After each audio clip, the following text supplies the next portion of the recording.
Moskvada benzin va dizel sotuviga limit qo'yildi. Eron uran zaxiralarini yashirmoqda. Kirish yo'llari portlatilib, minalashtirildi. O'zbekiston futbolchilariga FIFA 26 da debyut chevroni berildi. Moskvada benzin va dizel sotuviga limit qo'yildi. Rossiyaning Moskva shahridagi bir qator avtoyonilg'i quyish shoxobchalarida yonilg'i sotishga cheklovlar joriy etildi. Bu haqda Bloomberg xabar berdi. Nashr ma'lumotlariga ko'ra, Tatneft ayoqqushlarida bir mijozga 20 litrdan ko'p bo'lmagan Al-92 va Al-95 benzini, shuningdek 40 litrgacha dizel yonilg'isi berilmoqda.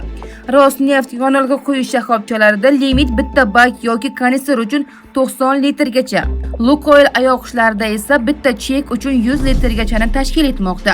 Bundan oldin cheklovlar ortiq tarmog'ida ham amal qilgan bo'lib, u yerda bir xaridorga benzin berish 60 litr, dizel yonilg'isi esa 100 litr bilan cheklangan. Hozirgi vaqtda kompaniya uchun choralar bekor qilingani da'vo qilinmoqda. Rossiya ovlarining xabar berishicha, so'nggi haftalarda mamlakatning bir qator boshqa hududlardan ham yonilg'i sotishga cheklovlar joriy etila boshlangan. Ushbu vaziyat fonida Kreml ayrim hududlarni benzin bilan ta'minlashda qiyinchiliklar mavjudligini tan olgan va rasmiylar vaziyatni barqarorlashtirish ustida ish olib borayotganini ma'lum qilgan. Bloombergning qayd etishicha, cheklovlar Rossiya neftini qayta ishlash infratuzilmasiga qilingan dron hujumlaridan keyin yonilg'i yetkazib berishdagi muammolar va neftni qayta ishlash hajmining kamayishi fonida joriy etilmoqda. Eron uran zaxiralarini yashirmoqda. Kirish yo'llari portlatilib, minalashtirilmoqda.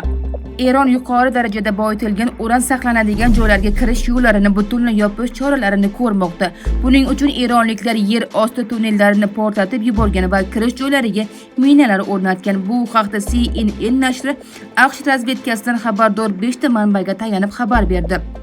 Manbalarning aytishicha, endilikda zaxiralarga yetib borish juda qiyin va xavfli bo'lib qoldi. Bu hatto eronliklarning o'zi uchun ham xavf tug'diradi. Uran zaxiralarini u yerdan chiqarib olish uchun endi og'ir qazish texnikalari va keng ko'lamli minalardan tozalash operatsiyalari lozim bo'ladi. Tehronning taxminan 440 kilogramm og'irlikdagi yuqori darajada boyitilgan urandan voz kechishi Washingtonning asosiy talablaridan biri bo'lgan. Eron tashqi ishlar vaziri Abbos Aroqchining aytishicha, bu zaxiralar 2025-yil iyun oyida Isroil va AQSh zarbalari oqibatida vayron bo'lgan yadroviy obyektlar vayronalari ostida qolib ketgan. CNN xabariga ko'ra, may oyi o'rtalarida AQSh harbiylari Erondan uranni olib chiqish bo'yicha operatsiyaga tayyorgarlik ko'rgan, biroq yakunda bu reja bekor qilingan. Prezident Donald Trump uranni kuch bilan tortib olish juda xavfli ekanligini tan olgan. U may oyida Fox News telekanaliga bergan intervyusida eronliklar ushbu ko'milgan yadroviy materiallarni AQSh razvedkasiga bildirmasdan kovlab olishga shubha bildirgan. O'zbekiston futbolchilariga FIFA 26 da debyut chevroni berildi.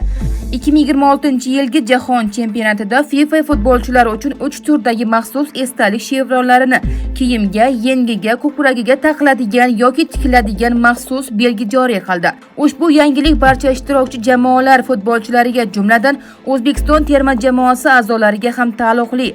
FIFAga ko'ra, O'zbekiston terma jamoasining barcha 26 nafar futbolchi Kolumbiyaga qarshi ilk uchrashuvda debyut chevroni bilan maydonga tushadi. Bu belgi mundialda birinchi marta ishtirok etayotgan futbolchilarga beriladi. Ilk o'yinda qatnashgan futbolchilar keyingi turlarda ushbu chevronni taqmaydi. Zaxirada qolganlar esa birinchi o'yinga qadar uni saqlab qoladi. E'tiboringiz uchun rahmat. Videoga like bosing va kommentariyalarda o'z fikringizni qoldiring. Xayr, salomat bo'ling.